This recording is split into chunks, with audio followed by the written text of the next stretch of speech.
Welcome to Navigating Alliances, the podcast series that delves into the dynamic world of technology, collaboration, and innovation. Here we bring you insights, stories, and perspectives from the EY partner system and our leadership team. I'm your host, Sudhir Ramakrishnan.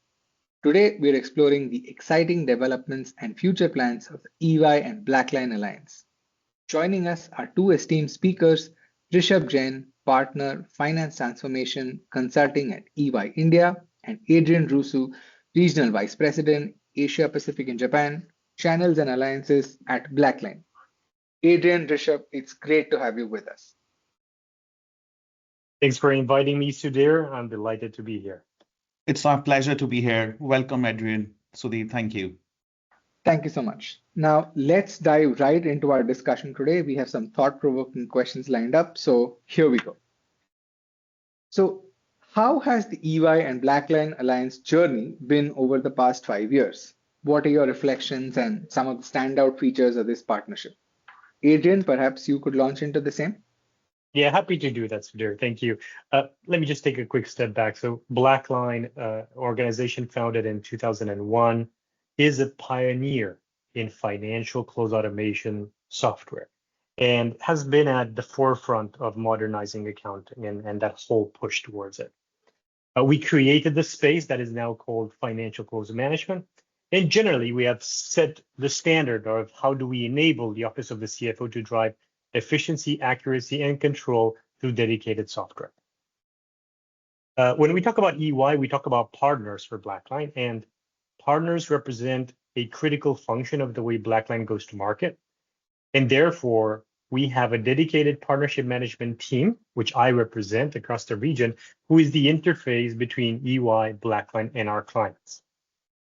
EY actually, thanks to Rishabh and the efforts of his team, is now considered a global platinum partner of BlackLine, which actually is our highest tier available within BlackLine. And in fact, while we have collaborated probably running for 17 years now, we have an alliance in place in India that has worked for now more than 6 years.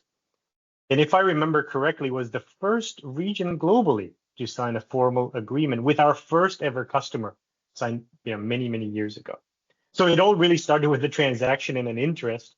Since then, in this alliance, we've weaved in our SAP partnership, where BlackLine now is a solution extension of SAP S/4HANA, and that shapes up a very nice go-to-market model, which we have coined internally as Power of Three, where in a single go-to-market motion for a client, we get the BlackLine expertise, we get the SAP relationship, and we get EY's knowledge. So we call that the Power of Three, and we think that is a super standout feature, providing tremendous value to the client. Thank you, Adrian. I think I feel fully echo your thoughts. So I think a bit of a background, right? EY in India started consulting in finance space almost 20 years back, and we have been working with Indian global houses, also global organization, in transforming their functions. With the advent of RPA almost 11 years back, we incubated an automation practice within our team, which is embedded along with finance. And we saw a very significant opportunity 6 years back in order to offer best of breed solutions to our clients, like BlackLine. And as you may all know that BlackLine is rated top in the analyst ratings. It's a market maker. And we decided to seed this capability to serve our clients locally, but also global clients through their GCCs. Since then, we would have done more than 20 plus global implementations just in India, but catering to both global and Indian houses. However, this is a global alliance for us. It's a strategic partnership. And with the combination of Power of Three, which is us, BlackLine, and also our clients, we have developed robust implementation capabilities in order to deliver value for our clients, like reduction in days to close, more accuracy, high quality of information, providing controllership organization a really good transformed finance processes. Um, and BlackLine and us, we have been investing within the India market to further co-develop compelling value proposition for our clients to resolve emerging problems in the new areas. So it's been a very good, satisfying journey, and I'm glad that we are one of the BlackLine implementer leader partners in India. Thank you. Over to you, Sudhir. Thank you for that, Reid and Rishabh. That was very, very insightful and a lot of lore, lot of context, which will help our listeners. Now, moving on. Obviously, Gen AI and AI are very topical conversation points across the world at the moment, including in the office of the CFO. How do you observe this impacting an organization's growth strategies, and what trends do you observe which are emerging that you can share? Rishabh, perhaps you can start off. Great. Thanks, Sudhir. And yes, this is a very pertinent question in front of us here and now. As our readers or audience would know, that EY has invested significantly in its own AI platform, EY.ai. We have been investing in these technology largely to transform the way we deliver, but also how we create value for our clients. Specifically in the finance area, we do see that there is a huge need for finance professionals to further co-develop the skills. In one of the recent surveys that we did for global capability centers in India, we know that 70% of these centers are investing in generative AI. We are also seeing that more than 35% are piloting certain use cases in this. Not to mention, a lot of our Indian clients have also adopting and experimenting on the Gen AI solution in order to optimize the speed of response, quality, to their end consumers and customers. But what it certainly needs a lot of rehash into talent development, mitigating the new risks, all right, in order to achieve those values. Having said that, we have seen significant use cases in the area of record to report, order to cash, reporting, where we would serve our consumers and customers in a very instant manner, leveraging the power of AI and Gen AI, right? Now, there are different customers of finance, and they are now looking for more self-service, analytics, insight as a service, which would only be possible with the adoption of new technologies like Gen AI. Edwin, would you like to comment on how BlackLine is evolving in order to meet this global macroeconomic trend? Yeah, it's interesting nowadays, Rishabh. It's not a technology discussion if AI is not part of the discussion these days, isn't it? So I would say one of the reasons why I've been at BlackLine for the past 4+ years is that we deliver on what we were saying we're going to do, and we don't chase typical use cases that are just not valuable to customers or partners. So our focus has always been on solving real problems, and we really got here because of innovation. And I think that's the I in the AI is one of the things we're talking about. We recognized early, and I echo the emergence of RPA and now AI. And while we're expanding into new offerings, we are obviously investing in AI capabilities as driven and asked by the market. Now, our approach, before I tell you what we're actually doing there, our approach to AI is to ensure that eventually we deliver trustworthy and accurate AI-powered solutions that put the client in the driver's seat to eventually accelerate their finance transformation. So when we think about it, the solutions that come from AI, we're looking at solving the following problems. We want to help clients to, number one, transform data into information and insights. So just help them to grow.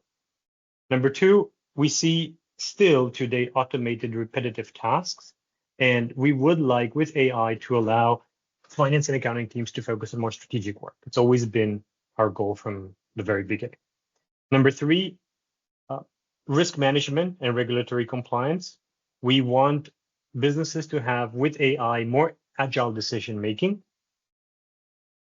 And number four, eventually better collaboration. We see a lot of our customers struggling to attract and retain top talent, and we think if we leverage AI to make collaboration easier, it will help the human resource problem as well. When it comes to the solutions, I can give you maybe two examples, Rishabh, of what we're actually doing. So one of the areas, like I said, is of automating repetitive tasks and getting insights.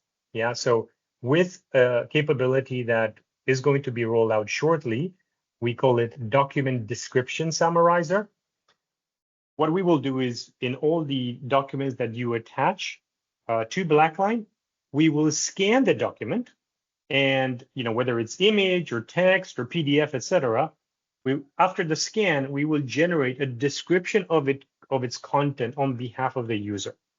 So instead of the user going in and saying, this is what this document does, please have a look at this here and here, we will save time on this repetitive task and ensure that accuracy is in the correct document attached to the right place as evidence. So that's one that we see, we hear a lot of value for.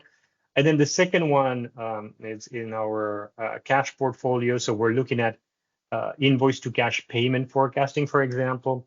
So with this new AI-powered feature, we will now be able to forecast with our clients' customer data which one they are most likely to pay or not at the end of, let's say, this term for our clients. And that will be from actual payment history data and presented in a very easy to read dashboard. So these are just two examples. There are many more, but we're excited to be part of that journey and do our bit to bring AI capabilities to finance and accounting. Thank you for that, Adrian. Now, the next question which I had is, many global clients are already progressing on the digital finance agenda, but the biggest opportunity and the challenges still remain in the India domestic market. What is your take on the appetite of the Indian industry in adopting digital transformation journey? Rishabh, perhaps you could launch into this? Great, thanks for the fantastic question, Sudhir. See, Indian market, we are now the number 5 economy in the world, and there has been a lot of significant development in the Indian economy. If you look at India digital stack itself, with the advent of digital adoption, be it in terms of Aadhaar, in terms of UPI, a lot of Indian population is exposed and kind of adopted digital means of transactions.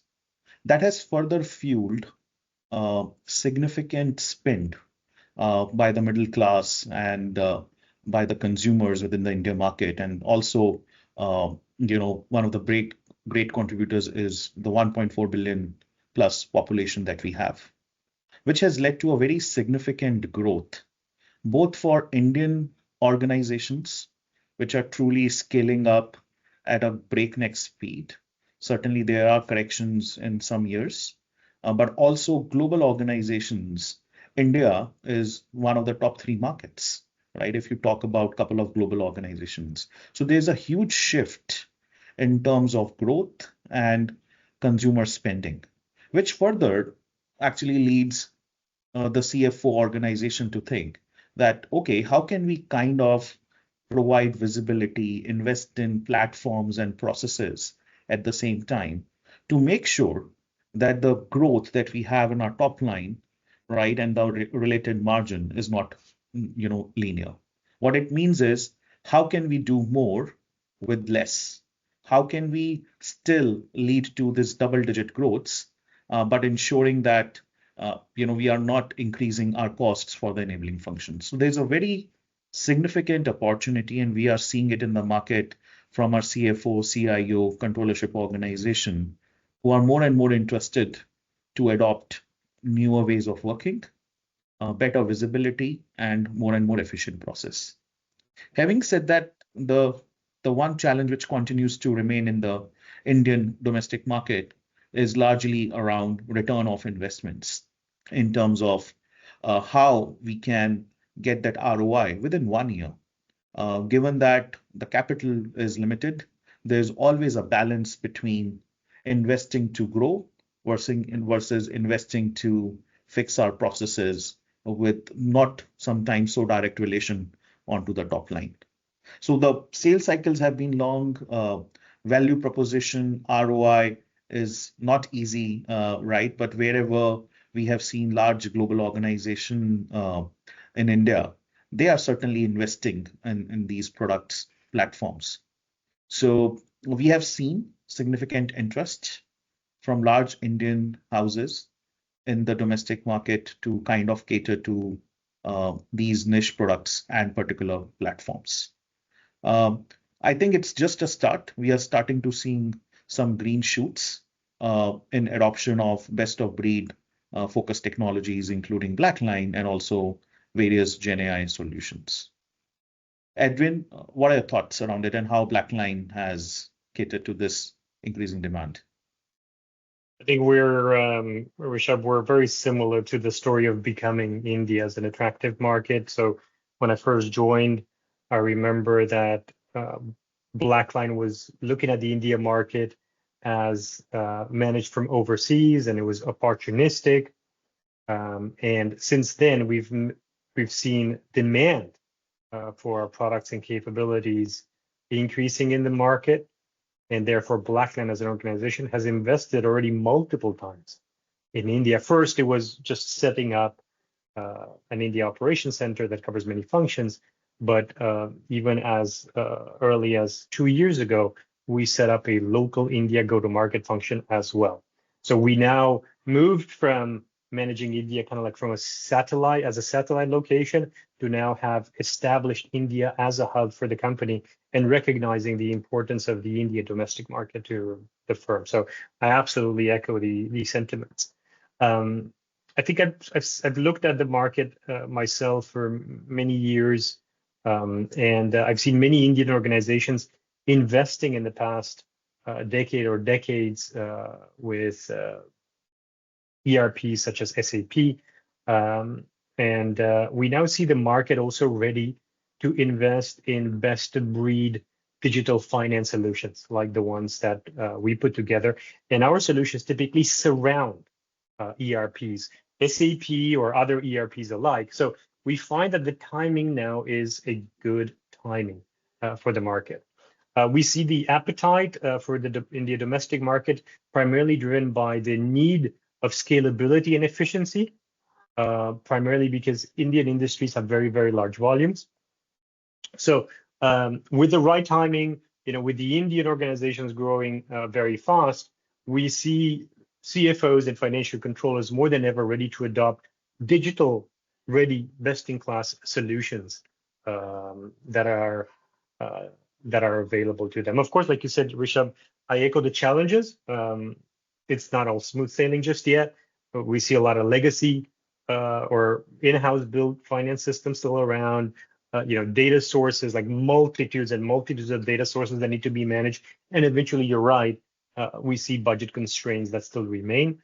I don't think we found a perfect solution for that yet, but cost of labor, while still less compared to other global centers, due to the business growth that the Indian domestic market companies are experiencing and rising inflation, I would say that this is now a bit more diluted than it has been in the past. So with all this being said, I think we're in a great position right now in India for BlackLine to count top local Indian organization as clients in very diverse industries, ranging from pharma to manufacturing, QSR, fintech, or retail.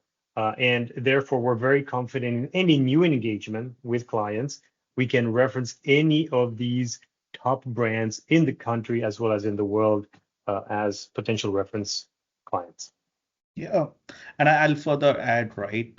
Many of the Indian headquartered organizations are truly in the next decade would become global brands, either by export or opening up their capabilities. And I do think that it is just a starting, and we would definitely see a lot of digitalization, touchless processing, insights getting generated in a seamless manner, which would warrant them to further invest in the digital platforms over and above the ERPs that they have. Thank you for that, Rishabh. Adrian, I wanted to check in with you. How is BlackLine adapting to the ever-evolving customer needs within the CFO space, and what are some of your product innovations which are lined up? Yeah, thanks, Sudhir. I mentioned earlier, our platform is here to really solve real use cases, real problems for our customers. And we've gotten here through continuous innovation. So that's been at, at the forefront of the company from the start. What we're looking at is to make sure that whatever we do, whether it's product or technology, is focused to ensure our clients are future ready. So it is absolutely essential for us to continue understanding their needs and adapt to their needs.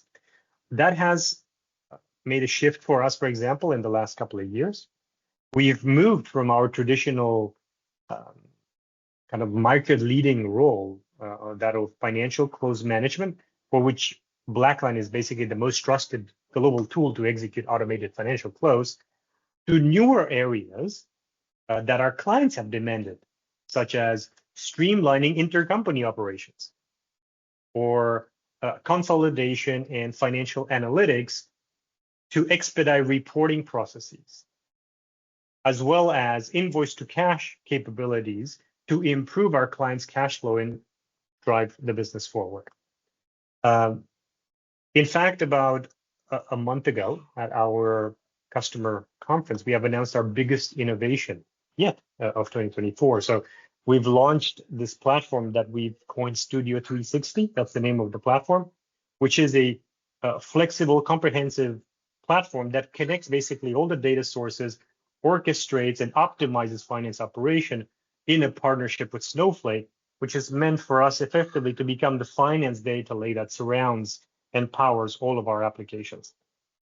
So we still think we're very well connected to the clients. We drive a voice of the customer initiative across the board for all of our clients. And in 2024, based on the stats that we have, we've driven 144 new capabilities released because of the customer demand.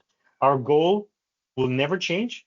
We will continue to support a customer to have a faster or more quality and accurate and control close, and drive effectively to a day zero close, which is kind of like the eventual goal where we hope everyone to get there. That's what I think is our approach to clients. Thank you very much, Adrian and Rishabh. There's a lot of acumen that you've shared already.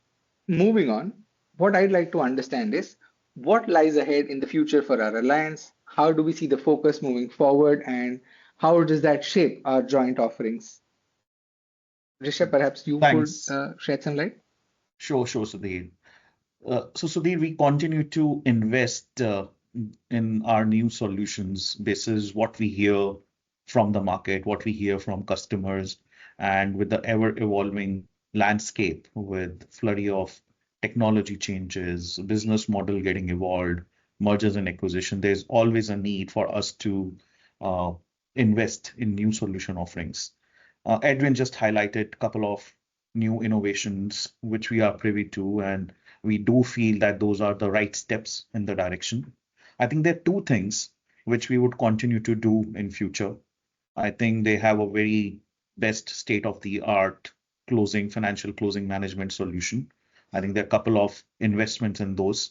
We certainly need to augment our capabilities and stay ahead of the curve as we transform our clients and continue to invest in these areas. I think the second part, which we just touched upon earlier, specifically for the Indian market, I believe we need to kind of cater to specific needs by broadening the horizon, not just in financial closing, but also to the global, also to the bouquet of solutions in the office of the CFO. So we'll continue to keep investing in our implementation capabilities, keep ourselves honest in bringing the best of solutions to our clients. I think the last point which I would make is, given that there are close to 1,800 GCCs, global capability centers in India, we all know that there is a lot of demand for global finance function transformation driven by India. So we would want to further strengthen our solution offerings and our go-to market to cater to the decision makers, budget owners who are sitting in those GCCs in India. So looking forward, it's quite an interesting space for us. We continue to grow as a team. We continue to learn on a very regular basis with the advent of new products, new technologies. Adrian, over to you. Yeah, thanks, Rishabh. I think you're right. We've grown. I think we've evolved quite a bit in the past couple of years. We've seen a number of joint wins. Even this year alone, we've completed multiple webinars. We've done a lot of face-to-face roundtables. The last two of them just happened last month in Delhi and Bangalore. So we've really grown the relationship tremendously. And I think we've also realized, and Rishabh gave some examples, our complementary values working together. We're now, I would say, at the beginnings of a new evolution of our partnership. It's moving into a strategic partnership where we combine your expertise in finance transformation with our solutions.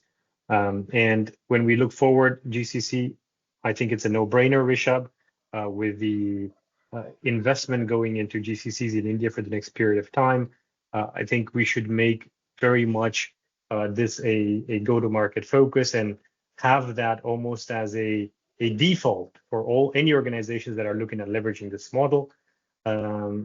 We will continue with all the innovation that we mentioned to have EY bringing this innovation and showcasing the commitment to continuous innovation to our clients.